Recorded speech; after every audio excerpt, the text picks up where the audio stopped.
At my brother's wedding, I wasn't given a seat at the family table. I wasn't introduced to anyone.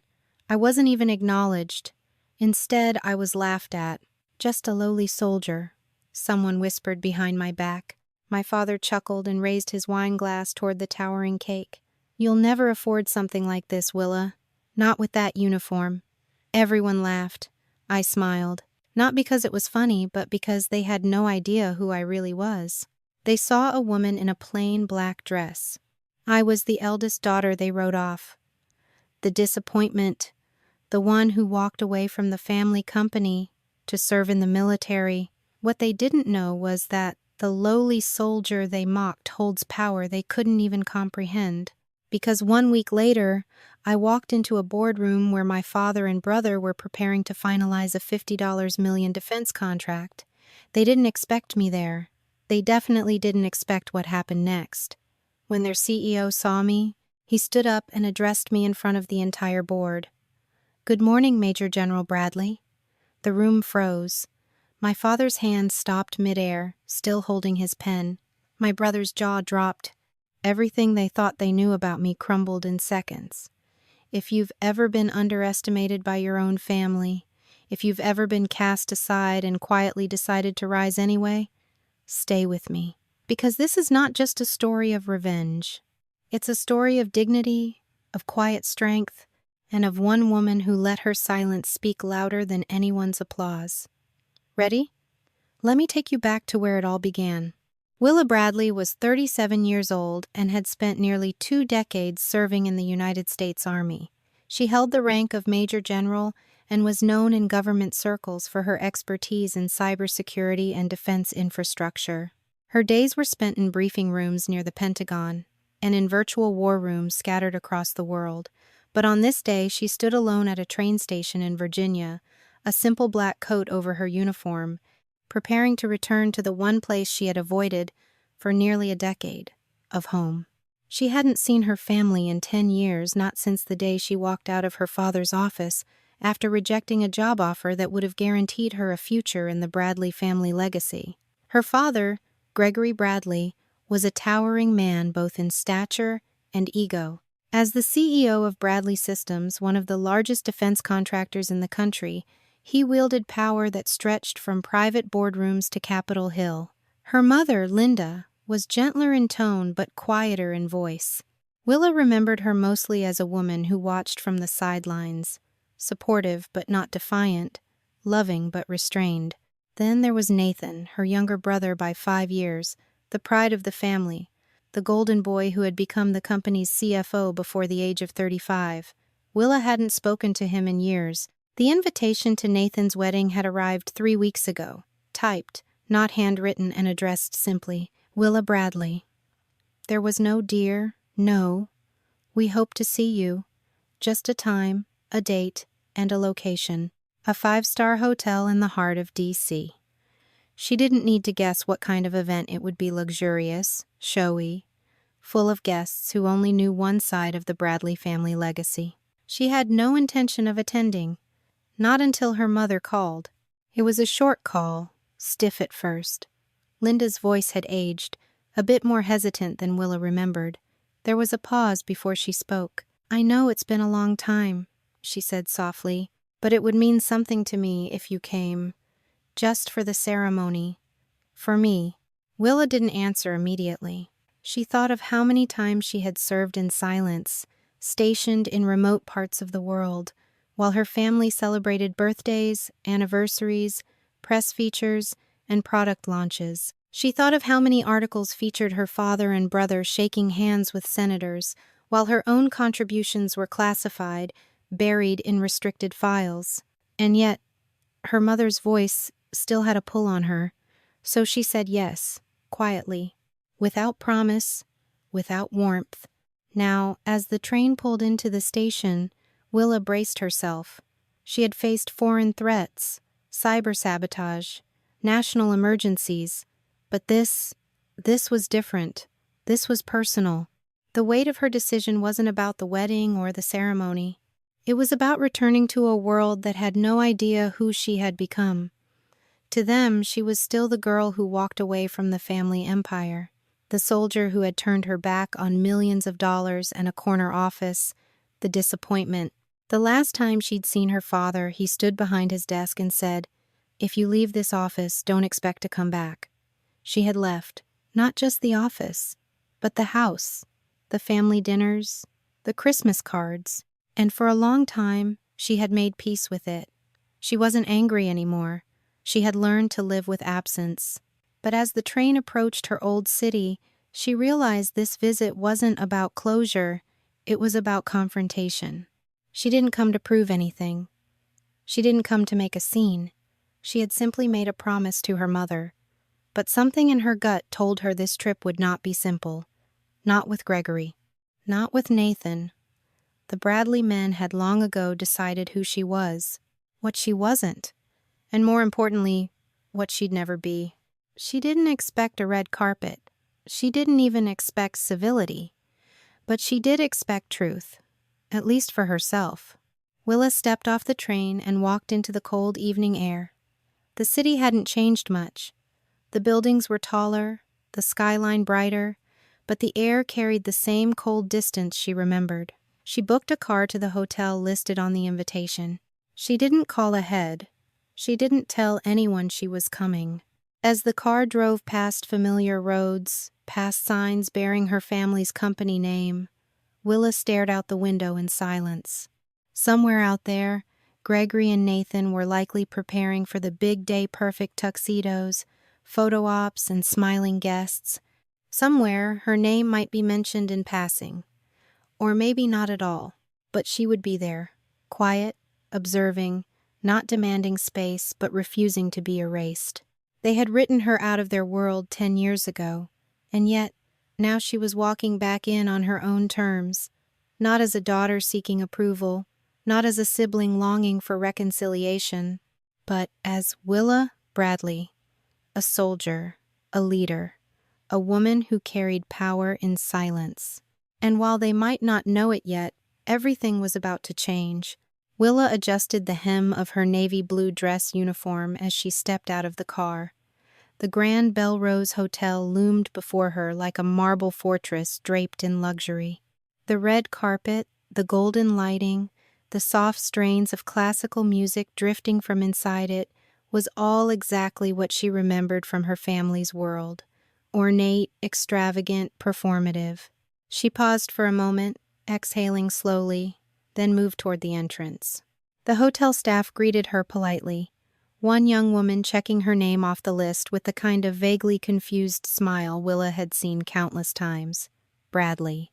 Willa Bradley. "Yes, here you are, ma'am. Table 17. Willa offered a tight smile, barely nodding before walking inside. Table 17. She knew instantly what that meant. It wasn't near the head table, not even near the extended family. It was tucked away behind a floral arch near the dessert bar. In a room filled with 300 guests, it might as well have been the hallway. It didn't surprise her, not after 10 years of absence, but it still hit like a cold slap to the face. She made her way across the ballroom, passing clusters of people sipping champagne and talking loudly about stock portfolios and overseas properties. No one noticed her.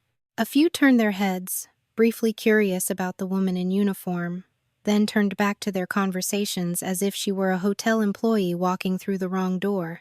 At table 17 sat an older couple she vaguely remembered from some Christmas party in the early 2000s, a young tech consultant and a family friend who offered her a shallow nod before continuing his conversation about his second vineyard.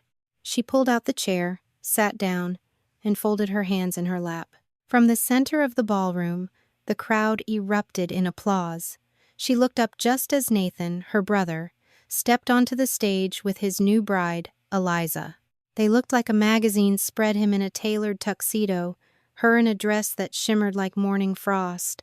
Nathan waved as the band played a short fanfare. Willa clapped out of courtesy, though no one at her table did the same. They were too busy talking about hedge funds. Then Gregory Bradley, their father, took the stage.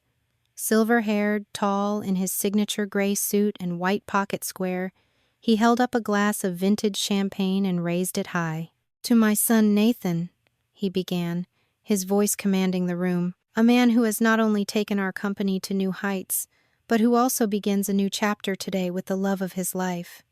To Nathan, who represents the future, cheers erupted. Willa watched as her father embraced Nathan, kissed Eliza on the cheek, then turned to face the crowd again.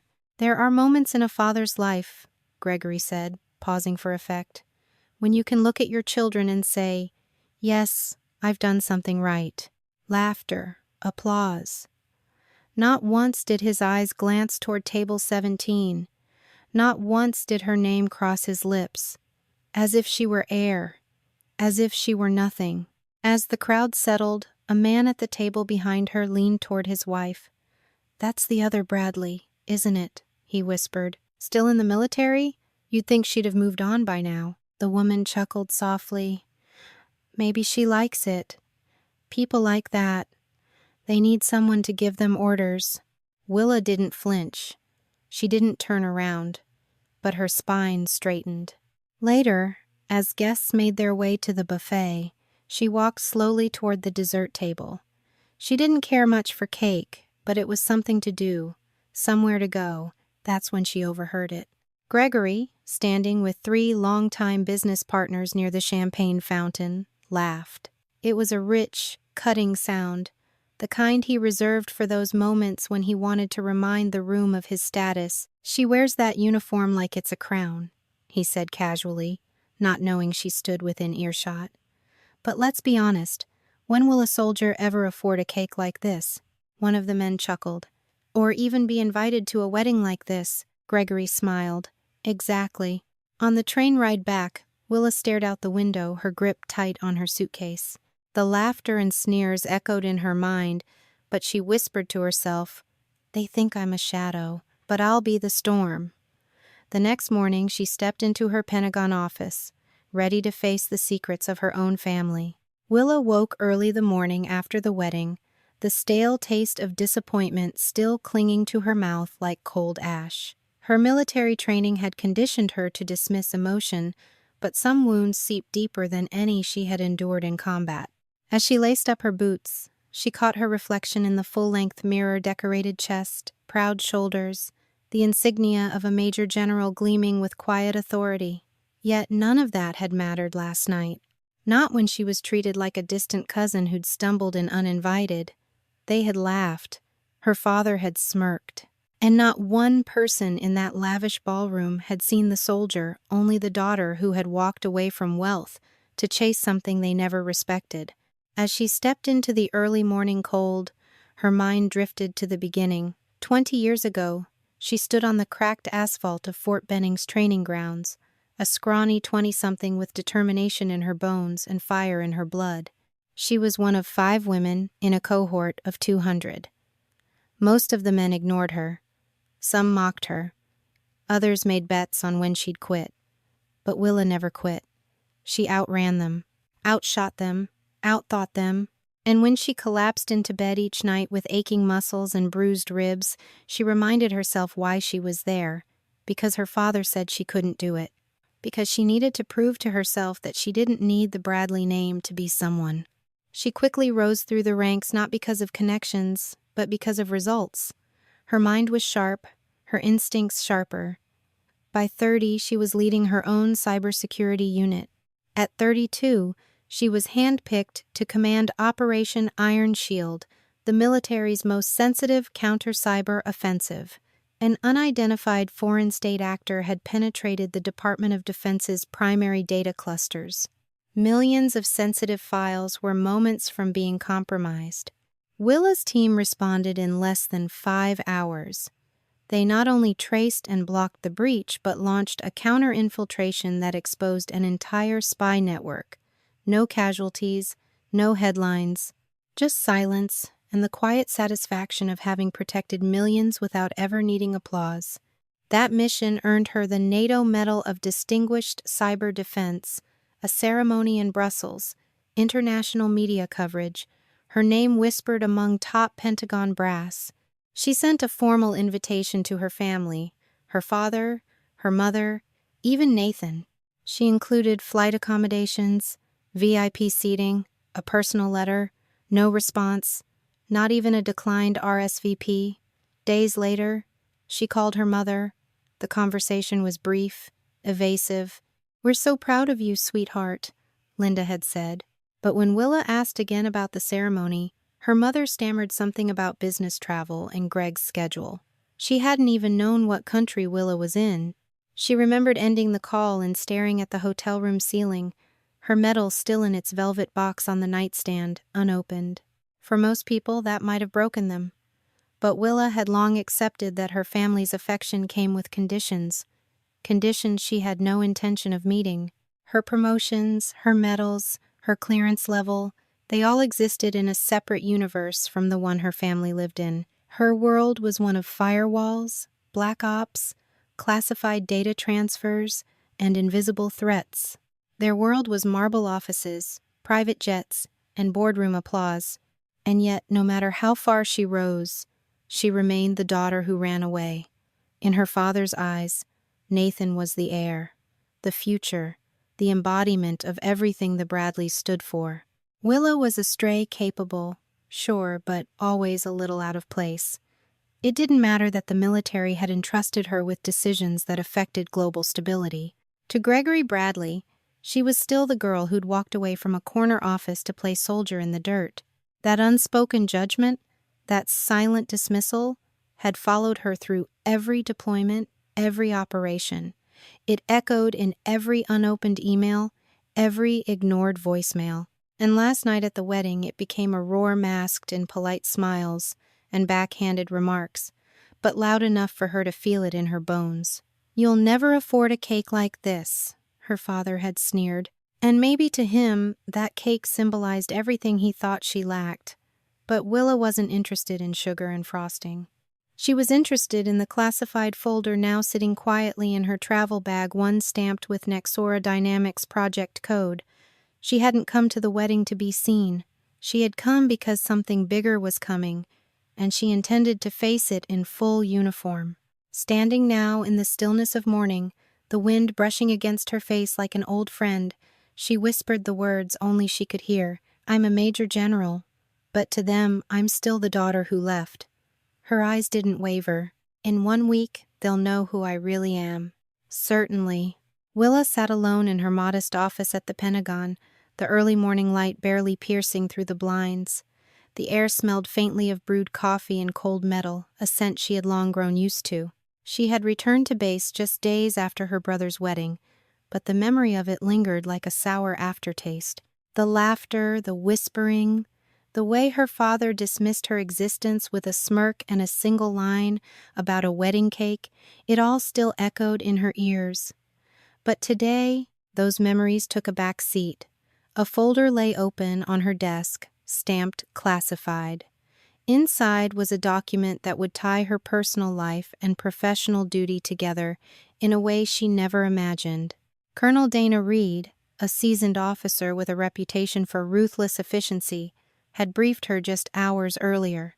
The Department of Defense had assigned Willa to supervise the technical audit and security compliance of Project Helios, a high-priority cyber defense initiative worth $50 million.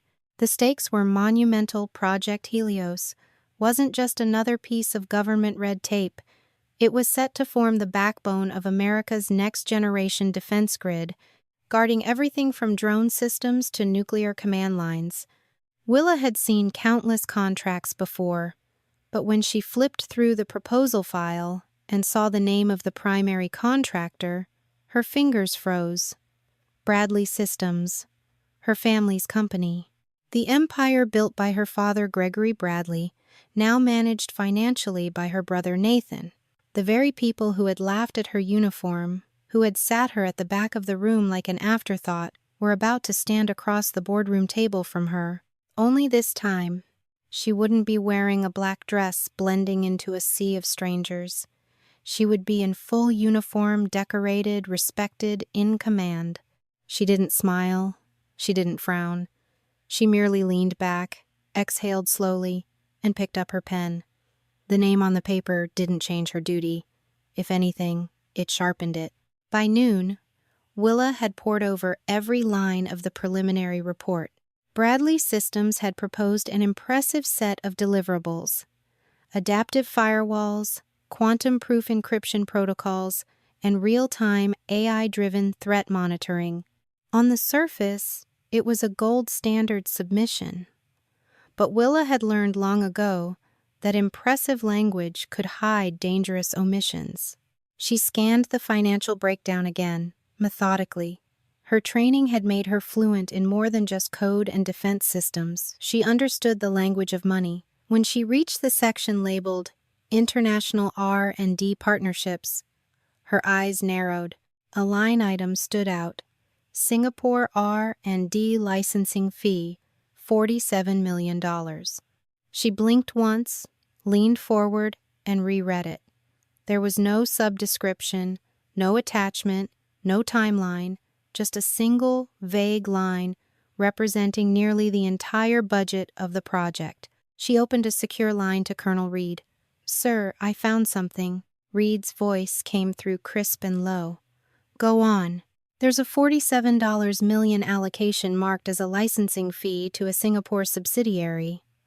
But there's no corresponding documentation, no research track record, not even a project code." There was a pause. Then, "You believe it's a shell?" Willa didn't answer immediately. She stared at the line again, her father's voice whispering in her mind. "You'll never afford a cake like this." Her fingers tightened around the pen. "I believe it needs to be investigated," she replied calmly, quietly. "We assigned you this project because of your record, Major General," Colonel Reed said. "You're not here to play family. You're here to protect this country. You understand that, right?" "I do, sir." "Then do what needs to be done." When the line went dead, Willa sat back again.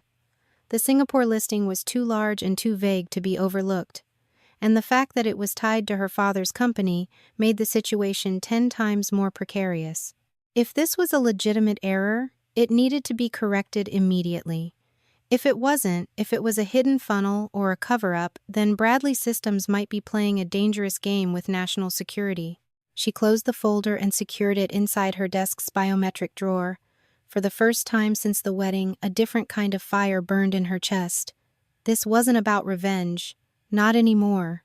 It wasn't about the wedding, or her father's mockery, or the way Nathan had looked through her like glass. She stood up, walked to the window, and looked down at the quiet movement of Washington, D.C.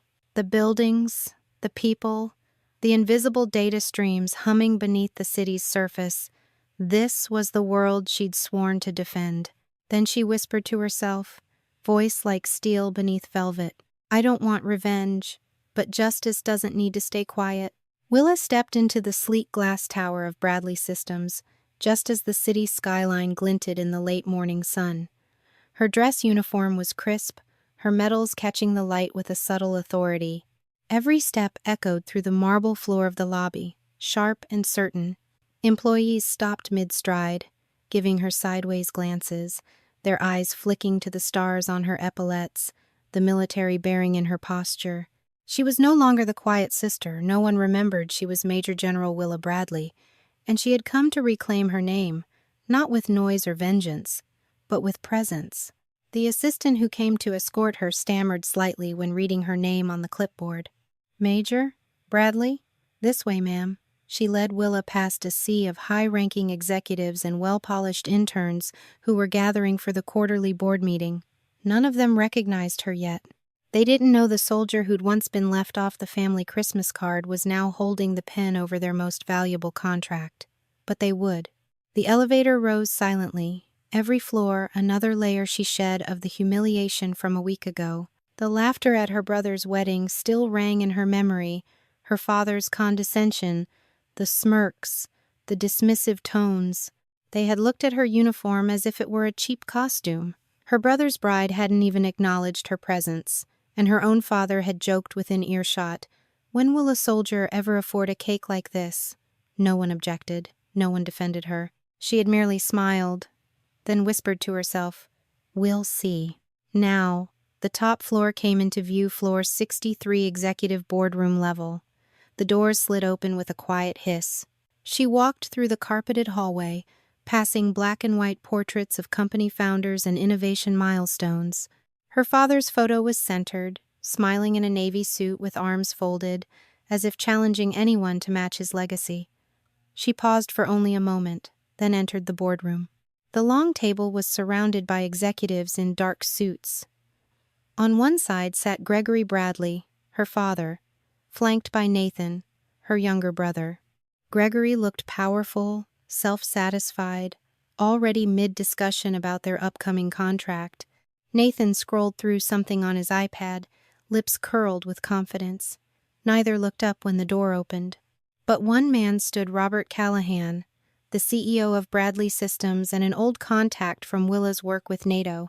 He approached her with a warm, dignified smile, extended his hand, and said in a clear, authoritative voice, "Good morning, Major General Bradley." The room fell dead silent. The words sliced through the air like a whistle in a trench. Gregory froze, his pen suspended midair. Nathan looked up sharply, blinking in disbelief. Murmurs rose around the table as executives straightened in their chairs and looked between Willa and the older man. Willa gave a single respectful nod. "Good morning, Mr. Callahan. I trust we can begin." Robert gestured to the chair at the head of the table, his own chair. "This seat is yours today." She placed her dossier on the table with measured calm. The gold insignia on her uniform shimmered softly under the ceiling lights. She didn't have to say anything more. The silence of the room spoke volumes. Gregory cleared his throat, breaking the moment. "Willa?" he said, his voice lower than usual, uncertain, like a man seeing a ghost. You're the department representative?" Willa turned her gaze to him, steady and cold. "Yes, sir. I'm the senior military liaison for this contract, with final review and clearance authority." She opened her folder. "And today, we'll be going over some inconsistencies in the Project Helios financial reports." Nathan shifted uncomfortably. "You mean you're in charge of approval?" "I mean," Willa said evenly, her voice sharp as a command line, "without my sign-off, this contract doesn't leave the room." A ripple went through the board. One executive coughed to cover his surprise. Another fumbled with his pen. Someone at the far end whispered, "She's a general?" Willa continued without hesitation. "Before we move forward, I'll need full access to the development budget, particularly the $47 million line item marked Singapore expansion. My office has flagged it for insufficient documentation." Gregory stiffened. "That's proprietary development." "Not when it's on the taxpayer's dollar," Willa cut in. "You requested DoD funding. That means transparency. That means accountability." Nathan looked pale. We have explanations for that. I just don't have the file with me." Willa didn't blink. "Then I'll expect it on my desk by 0900 tomorrow. If it's not there, this deal doesn't go forward." The board sat stunned. Gregory rubbed his temple, avoiding her eyes. Nathan stared at his screen, sweat beading at his temple. Callahan watched quietly, arms crossed, not interfering. Then Gregory finally spoke, his voice low and hoarse. "Why didn't you say anything at the wedding?" Willa didn't smile. "I didn't come here to prove anything to you," she said. "I came to do my job. And with that, she turned a page in her folder and said, "Now, let's proceed." The atmosphere in the boardroom was tight as a wire. Willa pulled a classified document from her folder, her voice calm but razor sharp. "Now, regarding the $47 million listed under the Singapore development fee, according to my military intelligence report, this isn't a legitimate expense. It's a shell company, created by Nathan to funnel personal funds." Nathan went pale. He stood abruptly. "That's a baseless accusation." Gregory turned to his son, his eyes flashing with a mixture of anger and disbelief. "Sit down, Nathan," he said quietly, though his voice trembled. Willa continued unfazed. "I have banking transaction records. If there's no immediate explanation, this contract will be terminated, and it may trigger a federal investigation." The room fell into dead silence. Only the soft rustle of papers could be heard, as directors exchanged alarmed glances. This wasn't just a meeting anymore. It was the collapse of an empire. Willa had just returned to her office at the Department of Defense when the message arrived. A secretary knocked softly on the glass door and handed her a plain envelope. Inside, scribbled in her father's unmistakable handwriting, was a note. "Come to the Winter Garden, 8 p.m., no assistants, no uniforms, just us." She debated ignoring it. Part of her wanted to let him sit in that garden alone and feel the weight of the silence he'd created over the years. But something told her this meeting wasn't just about business anymore. This was about control. And Gregory Bradley never lost control until now. The Winter Garden was quiet when she arrived, a sleek rooftop greenhouse surrounded by glass walls, built atop the Bradley Systems headquarters. It was Gregory's pride, a symbol of legacy and innovation. He was already there, standing beneath the arch of white hydrangeas he had planted himself, a tumbler of scotch in his hand. He didn't rise when she approached. He simply looked up, eyes sharp, calculating. "You've made quite a mess," he said evenly. Willa didn't answer. She sat across from him, folded her hands, and waited. Gregory leaned forward. "You had your moment, Willa. The board is shaken. Investors are nervous. The press caught wind of the military audit. You've proven your point." She tilted her head slightly. "What point do you think I was trying to make?" Gregory waved a dismissive hand. "Come now. You want respect, recognition. I understand that. But there's a way to handle family matters without burning the house down." She stared at him. "This isn't about family," he smirked. "Of course it is. You're a Bradley. Always have been, always will be." "No," she said quietly. "I earned every stripe on my shoulder without a single dollar from this name." Gregory leaned back in his chair and sipped his drink. "I'm not here to argue with your military accomplishments, but you and I both know the system doesn't run on integrity alone. Reputation matters. Access matters. Imagine the power of having a major general backing Bradley Systems. Just the image of it would calm every federal office watching us right now." Willa's expression didn't change. "You want me to clean up the mess. I want you to help us move forward," Gregory said smoothly. "With your clearance, you can bury this. Think of your mother if this scandal breaks. She'll suffer most. I can make things difficult for you, Willa." Willa's heart clenched at the mention of Linda, but her voice held firm. "You think I'd trade my honor to save your mess? I protect this country, not your corruption." Gregory smirked. "You're still my daughter, always choosing the hard way." Linda appeared in the doorway, tears streaming down her face, whispering, "Gregory, stop." Willa stood, gave her mother one last look of regret, and walked away without turning back. The smell of dust and old leather always brought Willa back to that library at West Point, where she first thought about quitting. It was winter, her second year, and she had just failed a crucial exam in advanced field tactics. Her CO had told her, not unkindly, "Maybe you're not built for this." She'd been skipping meals, sleeping in 3-hour intervals, breaking physically, but worse, doubting herself, and that night she had packed a bag. She wasn't going back to class.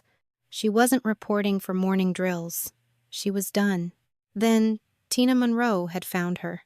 "You look like hell," Tina had said, flopping down beside her on the dorm bed. "And not the kind of hell you get from training. The kind you get when you believe people who don't deserve your doubt." Willa had tried to brush her off. "It's not working, Tina. I'm not meant for this.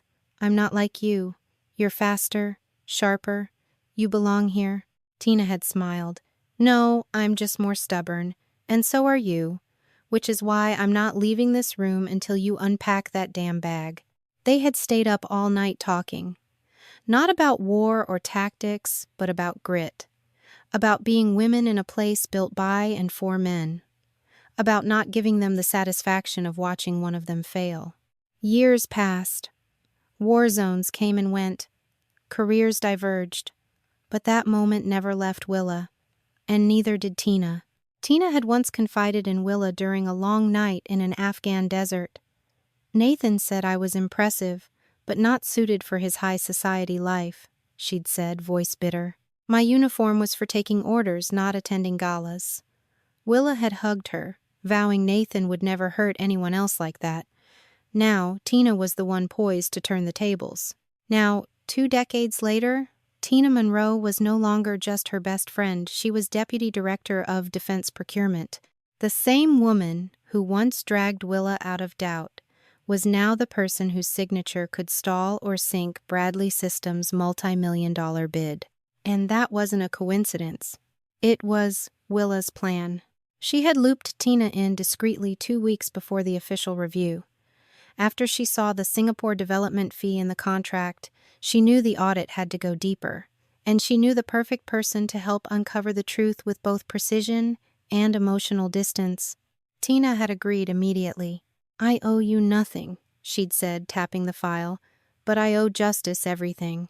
Willa remembered the old tone in Tina's voice. The fire hadn't changed. But what Tina didn't mention until later, over a closed-door review meeting, was this. She'd known Bradley Systems before, intimately. Years ago, during Willa's third tour overseas, Tina had been seeing someone. It was casual at first, but it turned serious fast. That someone was Nathan Bradley. Willa's face had gone cold when Tina told her. "You didn't know?" Tina asked. "No," Willa had answered. "He never mentioned you." Tina nodded. "He wouldn't." Then she recounted it all. The dinner at his penthouse, the whispered promises of a future, the night it ended. "He looked me in the eye," she said, "and told me I was admirable, but not a fit for the life he needed. That uniforms like mine were meant for following orders, not attending galas." Willa clenched her jaw, remembering the same tone Nathan had used when she'd shown up to his wedding. Polished, polite cruelty, the kind that stung deeper than shouting. Back in the present, Willa sat silently at the rear of the defense review chamber as the Bradley Systems team prepared their revised pitch. It was the first time Nathan had seen Tina since that breakup. He didn't recognize her at first. She had changed. Her long braid was now a short executive cut. Her suit was custom, her posture unshakable. She looked like power. Then she spoke. "Before we proceed," Tina said, addressing the room with formal authority, "we'll need clarification on the licensing structure of the Singapore asset. We've found inconsistencies in the audit trail and failure to disclose foreign subcontractors." Nathan's face lost all color. He blinked at her once, twice, then leaned over and whispered to his father. Gregory looked at her, then at Willa. The realization was sharp and sudden. Willa didn't move. Her face was neutral. But inside, she felt the shift. Nathan turned back to Tina. "Tina, Monroe?" She met his gaze calmly. "Miss Monroe to you." The room went quiet again. Tina continued without pause, walking the panel through her findings. Every sentence was razor sharp, every point rooted in data and discipline. Nathan tried to speak once, but Tina shut him down with a single phrase. "We're not here to revisit old relationships, Mr. Bradley. We're here to talk about accountability." Willa sat back and watched. She wasn't here for revenge. Not really. But justice? Justice looked exactly like this. A woman once dismissed as not CEO wife material, now holding the pen that could sever his company's future, and doing it with poise. By the end of the meeting, Nathan could barely lift his eyes. Gregory said nothing at all. He simply tapped his fingers on the conference table, waiting for it all to be over. When the session ended, Tina approached Willa in the hallway, portfolio in hand. "Did you enjoy the show?" she asked. Willa gave a faint smile. "You did all the heavy lifting." "I always do," Tina replied. "But this time, it actually felt good." They didn't need to hug. The bond between them didn't require ceremony. "Ready for the final phase?" Tina asked. Willa nodded. "Let's finish what they started." And they walked back into the light. The apartment was quiet in a way that felt almost unnatural. Not peaceful, not hostile, just suspended, as if the walls themselves were waiting to see what Willa would do next. She stood at the door a long moment before setting her keys in the tray, removing her shoes with slow, deliberate motions. Her uniform jacket hung heavy in her hand as she walked to the small hallway closet, hung it up, and closed the door with a soft click. The silence that followed wasn't empty. It was full of the weight of names, of years, of all the things that had never been said. She walked to the small wooden desk tucked beneath the window, the one piece of furniture she had kept from her childhood home. She opened the bottom drawer and pulled out a worn envelope, creased at the edges, the ink faded slightly with time. Her name was written on it in cursive. She had found it months ago, folded between a stack of her father's tax records when visiting her mother. Linda hadn't mentioned it, hadn't said a word, but Willa had known, and she hadn't opened it until now.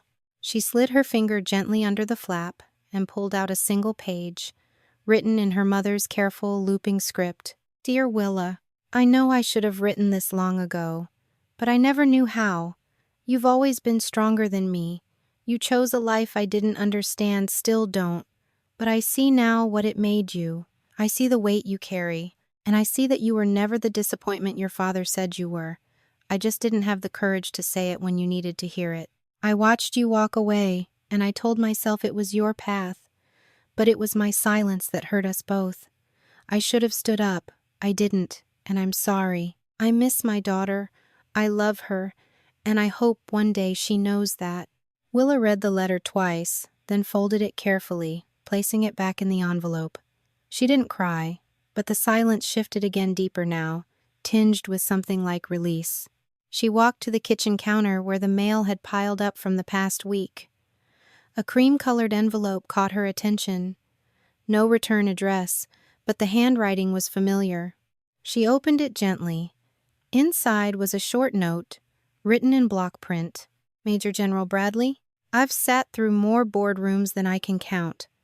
I've seen men pretend to be strong, and I've seen women fight to be seen.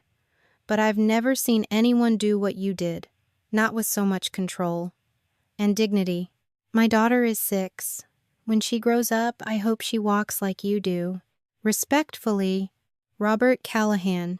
Willa held the note in her hand for a long time. Then she placed it beside her mother's letter.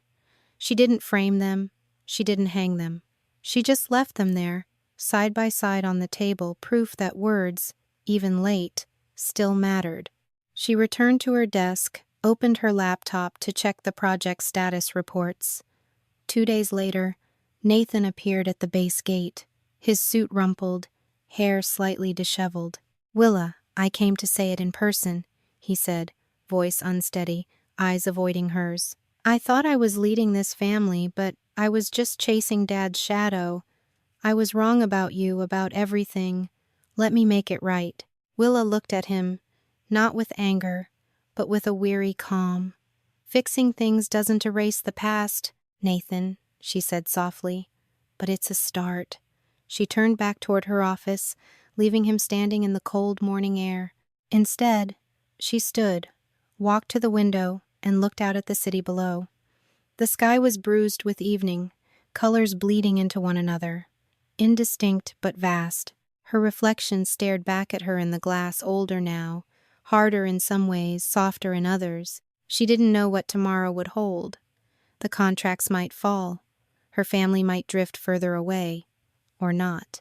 But at that moment, with the city humming beneath her and the night pressing gently on the glass, she finally allowed herself to be still, not because it was over, but because, for once, she didn't have to fight. Not tonight. The letter came on a Tuesday, tucked into her mailbox between a government briefing and a dry cleaning receipt. No return address. Just her name, written in that unmistakable looping script that once helped her practice cursive in 2nd grade. Inside was a short note, folded twice, the ink slightly smudged at the corners. If you're ever nearby, I'd love to cook salmon for you again. The way you liked it, crispy skin, lemon butter, no uniforms, just you, just home. There was no apology, no grand declarations. Just that one quiet invitation. Willa held the letter for a long time before setting it on the kitchen counter. She made no immediate decision. Duty gave her a language of protocol. But forgiveness never came with a manual. That Friday evening, after sunset, Willa found herself parked outside the old house. The porch light was on, casting a warm glow over the flower beds. It looked exactly as she remembered, which made it feel both foreign and familiar, like a song from childhood you hadn't heard in years, but still knew by heart. She was in civilian clothes, a soft gray sweater, dark jeans, no stars on her shoulders, no sharp creases. She didn't ring the bell, just walked up the steps and opened the door the way she used to, quietly, respectfully, as if the house itself had to give permission. The smell hit her first: rosemary, butter, something citrusy, and underneath it, a hint of nostalgia she couldn't quite name. Linda was in the kitchen, her back to the doorway, hair pinned up, moving slowly between the stove and the counter. The sound of the pan sizzling was steady, unhurried. She didn't turn around. "I wasn't sure if you'd come," she said softly. Willa stepped into the room but didn't speak. She watched as her mother flipped the fillet in the pan, the skin perfectly golden. Her hands were slightly shaking. "I used too much garlic last time you were here," Linda continued almost to herself. "You were 15. You didn't say anything, but you drank 2 glasses of water during dinner." Willa gave a small exhale, not quite a laugh. Linda plated the food with care, setting the dish down on the worn oak table. 2 forks, 2 glasses of water with lemon wedges. She finally looked up. "Sit?" she asked. Willa sat.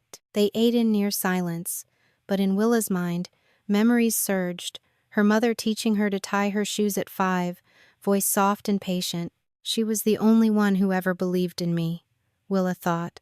But the pain of 10 years kept her hands still, as if bound by an invisible wall. She wanted to reach out, to hug her, but the distance lingered. They ate in near silence, save for the occasional clink of silverware. The salmon was, as promised, exactly as she remembered it, rich, tender, balanced. Halfway through the meal, Linda set her fork down. Her voice was quiet but firm. "I knew." Willa didn't look up, but she didn't stop eating. "The day you got that medal, the one from NATO, I saw the invitation before your father did. I read every word."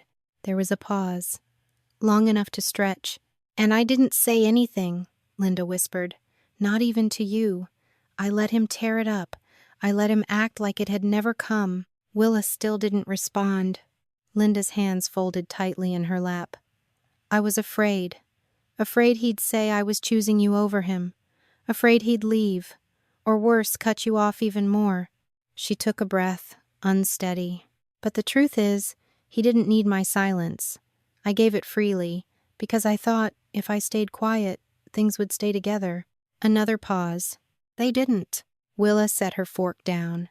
The sound was light but final. For a moment, neither moved. Then Willa looked her mother in the eyes, not with anger, not even disappointment, just calm, almost tired acceptance. "You knew," she said. Linda nodded once, barely. Willa picked up her glass of water and took a sip. Then, without emotion, she said, "You cooked it better than I remembered." Linda's shoulders shook not with sobs, but with something quieter, a release. The tears slipped down her cheeks slowly, with no drama, no collapse. Willa didn't reach across the table. She didn't speak further. She simply finished her plate, placed her napkin down, and sat with her mother in the fading quiet of the kitchen. It was not closure, not healing, not yet, but it was a beginning. The dining room was smaller than Willa remembered, or maybe she had just grown used to larger, emptier spaces. The kind with white walls, polished floors, and no history. This room, in contrast, felt lived in. The chairs creaked. The table had a small scorch mark near the edge from an old candle mishap. The walls were faded in patches where pictures once hung, and yet there was something warm here now. Or maybe, for the first time, she was allowing herself to feel it. Dinner had been set simply: roast chicken, green beans, potatoes, nothing extravagant, no speeches, no place cards, just plates, utensils, and the quiet shuffle of chairs being pulled into place. Gregory sat at the head of the table, as always, Nathan across from him. Linda moved gently from kitchen to table, refilling water glasses and smoothing the linen napkins, as though the act itself might keep everything steady. Willa stood a moment before sitting. The chair next to her mother was open. It used to be set aside for guests or distant relatives during holidays. Not family, not really.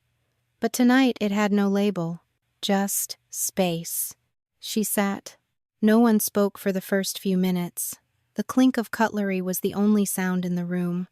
It wasn't tense, just cautious, like everyone was waiting to see if the quiet could hold. Then Nathan cleared his throat. "I updated the structure," he said, not looking up at first. "Tore out the old patchwork. We rebuilt the security and compliance stream based on the framework you mentioned, the one from your task force brief last year." He finally glanced at her. "The results were better than any version we've ever submitted." Willa nodded once. Not praise, not criticism, just acknowledgement. Nathan smiled faintly, grateful for even that. Gregory didn't speak right away. He moved his food around his plate. Then he set down his fork and looked at her not with his usual sharpness, but with something more worn, as though pride had been scraped thin by time. "You don't have to forgive me," he said softly, "but I want you to know I was wrong." The words sat in the air, heavy but calm. Willa didn't answer, not because she didn't hear, but because she needed the silence to say what she couldn't. Gregory didn't push. He nodded and returned to his plate, as though unburdened just by having said it aloud. Linda reached over and poured more tea into Willa's glass, her hand brushing her daughter's wrist, a quiet, steady gesture. Her other hand came to rest gently on Willa's shoulder. No squeeze, no trembling, just presence. It wasn't absolution, but it was enough. Willa took a slow breath and looked around the table. At her brother, whose eyes no longer held that rehearsed gleam. At her father, smaller somehow, but no longer pretending to be larger than life. At her mother, who had stopped hiding behind silence. Then she looked at the seat she had taken, the one that was once a boundary. Now, it was hers. She didn't offer a toast. She didn't raise her voice. She simply reached for the bowl of potatoes, passed them across the table to Nathan, and broke the rhythm of separation. Later, as dinner drew to a close and the dishes were slowly cleared, Willa stepped briefly outside to the porch. The evening air was crisp, tinged with pine and cooling stone. She looked out into the yard where she and Nathan had once raced in the dark, chasing fireflies with empty jars and whispered dares.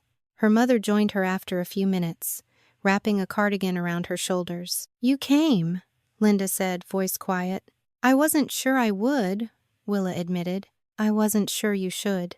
They stood a while longer. Willa turned to her and said, "You don't have to say anything." Linda shook her head. "I know." A pause. "Not forgiving doesn't mean I'm still angry," Willa said. "But forgiving, it doesn't mean forgetting either." Linda looked at her, searching. "It just means," Willa continued, "I don't want to carry the pain anymore." Her mother reached for her hand and held it gently. Inside the house, Gregory and Nathan were gathering leftovers, clumsily trying to pack containers. They laughed once, soft, brief, unsure. It wasn't healing. Not yet. But it was real. The hallway outside her quarters was quiet, the kind of silence that belonged only to military bases in the early hours before dawn. Willa walked slowly, her steps measured, heels clicking softly against the polished concrete. She opened the locker that bore her name, General W. Bradley, and inside hung her dress uniform, freshly pressed, medals precisely aligned.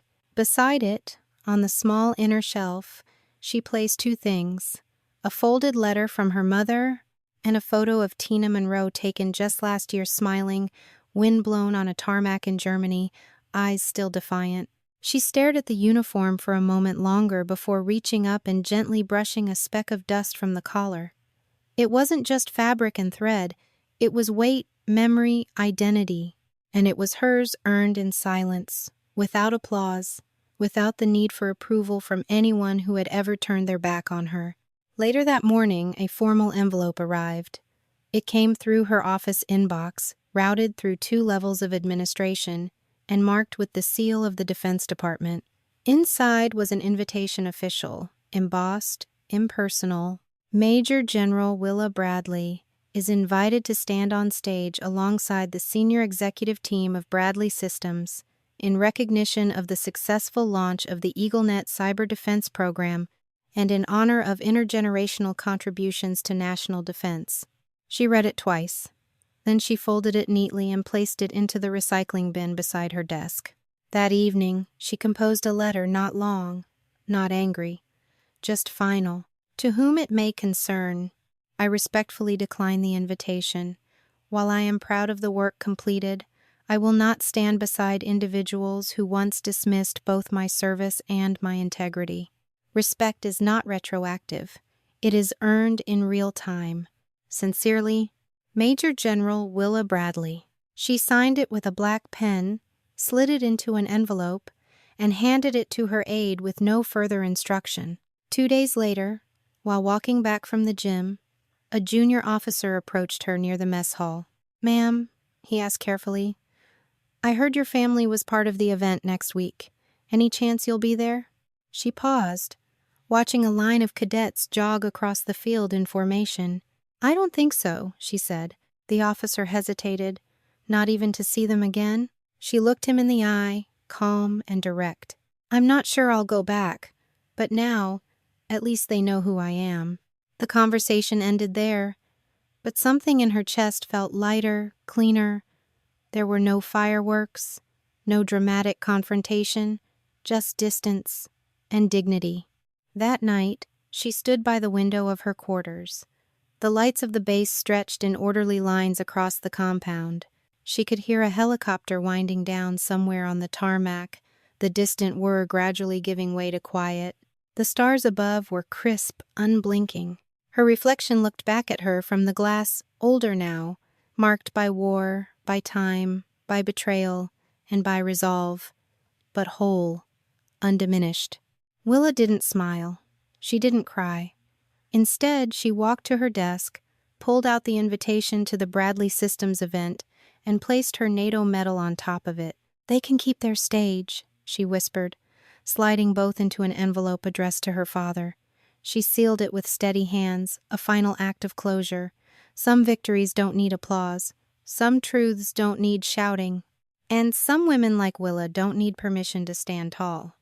If this story stirred something in you, if it reminded you of a moment you were overlooked, but chose to rise, share it. What was the moment you stood up not to prove them wrong, but to protect your peace? We read every story, because here, we tell stories not just to entertain, but to remind you. You're not alone. Stand tall quietly or loudly, but always as yourself,